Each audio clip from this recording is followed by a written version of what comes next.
Hi, I'm Bill O'Reilly. Thanks for watching us tonight. A bad spring for America, that is the subject of this evening's Talking Points memo. Although many Americans don't know it, this country is getting battered. In the past few months, it has been one fiasco after another. It began with Vladimir Putin seizing the Crimea from Ukraine. Putin violated international law, and nobody did anything about it. The Russian tyrant humiliated the USA and Western Europe. Now, do Americans care about what happens in that area of the world? No, they don't. And President Obama knows it.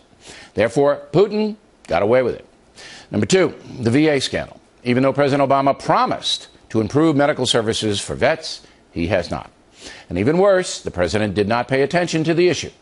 It took some whistleblowers in Phoenix to expose the Veterans Affairs Department as a corrupt entity.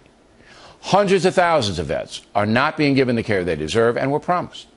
The reason that happened again is because President Obama didn't pay attention to the issue and appointed an incompetent administrator, General Eric Shinseki, to run the VA. Same thing happened last fall when Kathleen Sebelius was exposed as an incompetent administrator in the rollout of Obamacare. So, two very important things, the VA and national health care rollout, were botched. It'll take years for the VA to improve. Years. Now, on to terrorism. The release of the 5 Taliban commanders and war criminals in return for the freedom of Sergeant Bergdahl has given the terrorists a huge victory. Everybody knows that. By the way, we learned that Sergeant Bergdahl had to leave the Coast Guard because of some psychiatric problems. So he joined the Army and was sent to Afghanistan. Not a great situation. Anyway, that revelation actually helps the sergeant because he may not be fully responsible, someone who is in control of himself. If a soldier deserts and he or she is of sound mind, that's a lot worse than someone who's psychologically impaired.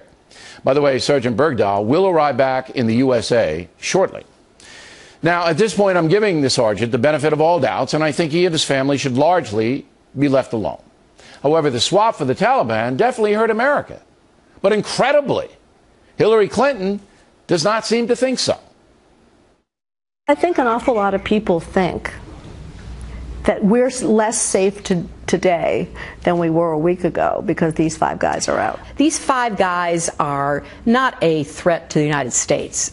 They are a threat to the safety and security of Afghanistan and Pakistan. It's up to those 2 countries to make the decision once and for all that these are threats to them. So I think we may be kind of, missing the bigger picture here.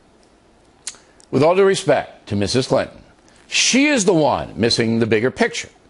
The reason the USA is fighting the Taliban in Afghanistan is because they allied with al-Qaeda. And that deal directly led to the 9/11 attack. I'm certain Mrs. Clinton knows that. So why is she saying that 5 released Taliban commanders pose no threat to America? It's just inexplicable. So let me address the following remarks directly to Hillary Clinton. If the Taliban regain power in Afghanistan, al-Qaeda will regain its training grounds. And if that happens, it'll make it easier for al-Qaeda to attack the USA and other Western nations. Again, I'm sure Hillary Clinton understands that, so her statement is confusing to say the least. Now, the 2 latest debacles. The Iraq army's fallen apart, and the terrorists, al-Qaeda and its affiliates, are overrunning that country. The government of Iraq has asked President Obama to provide air power against the Iraq invaders. They're coming in from Syria. So far, the president has refused to do that.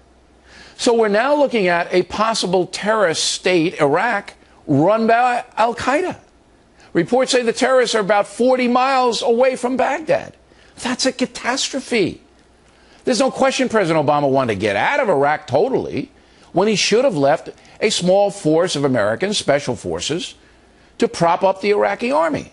Now we're seeing the results of the president's decision to get out totally. To be fair, most Americans want it out as well. But you can't run foreign policy based upon the whims of the public. After more than $1 trillion American dollars spent and nearly 4,500 U.S. dead military people, Iraq's going down the drain. And it's happening on President Obama's watch. Iraq is a huge miscalculation on the part of the administration. Listen to the vice president in 2010 and the president today. I am very optimistic about Iraq. I think it's going to be one of the great achievements of this administration. You're going to see a stable government in Iraq that is actually moving toward a representative government. What we've seen over the last couple of days indicates the degree to which Iraq's going to need more help. It's going to need more help from us, and it's going to need more help from the international community. So my team is working around the clock to identify how we can provide the most effective assistance to them. And by the way, the president knew about the al-Qaeda threat months ago. Finally, the border. Another disaster. Tens of thousands of children, many unaccompanied by an adult, streaming across the southern border because they believe if they can get here, they can stay here. And that's true. The federal government is now warehousing thousands of kids and some adults who are relatives. We're not sending them back home. But even worse, feds can't stop the influx of illegal aliens from the south. Weren't we told the border is secure? Weren't we told that? Wasn't that the basis to go forward with comprehensive immigration reform? The border's not secure. It's still chaotic. 13 years after 9/11.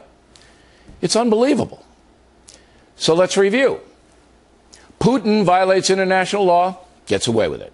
VA betrays American vets. The president trades 5 Taliban war criminals for a suspected U.S. deserter, doesn't tell Congress.